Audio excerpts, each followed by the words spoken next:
ঘরে বসে বানিয়ে নিন মজাদার স্বাদের দারুণ সুন্দর পুডিং। এত পারফেক্ট হবে দেখেই বোঝা যাচ্ছে। তো প্রথমে আমি কিছু ছবি অ্যাড করে দিলাম। পুডিং বানানোর জন্য সবার প্রথমে লাগবে চিনি। চিনিটাকে আমরা নিব ক্যারামেল করে। চিনিটা দিয়ে সুন্দর করে নাড়াচাড়া করে নিব ক্যারামেল করার জন্য। একদম পারফেক্টভাবে নাড়াচাড়া করতে হবে। চিনিটাকে একটু পানি দিতে হবে, দিয়ে লালচে করে ক্যারামেল করে নেব।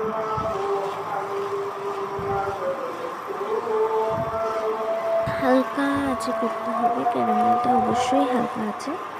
আস্তে আস্তে নাড়তে হবে, তাহলে কিন্তু ভালো মতো করে ক্যারামেল হয়ে যাবে।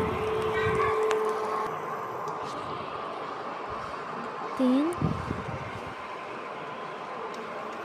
ভালো করে অ্যাড করতে হবে পানি।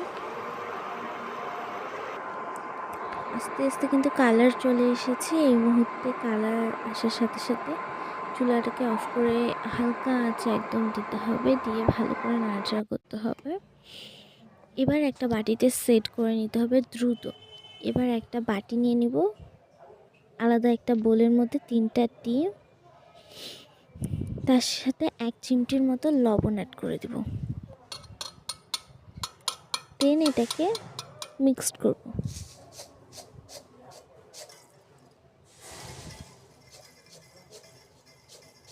মিক্সড করা শেষে চিনি অ্যাড করতে হবে।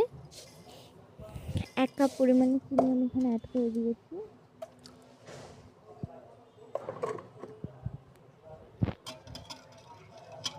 দেন সব কিছু মিক্সড করতে হবে ভালো মতো করে।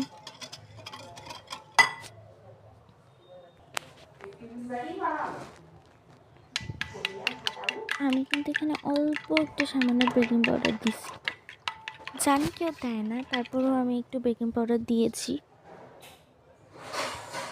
এবার হাফ গ্লাসের মতো দুধ অ্যাড করে দেব।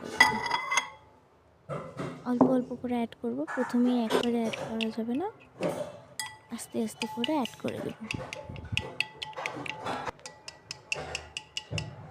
সব কিছু ভালো করে মিক্সড করতে হবে। আমি কিন্তু অনেক ভালো করে মিক্সড করে নিয়েছি। মিক্সড করার শেষে ভালো করে কিন্তু ছাঁকনি দিয়ে ছেঁকে নেব। ছেঁকে ওই বোলের সাথে সেট করে দেব।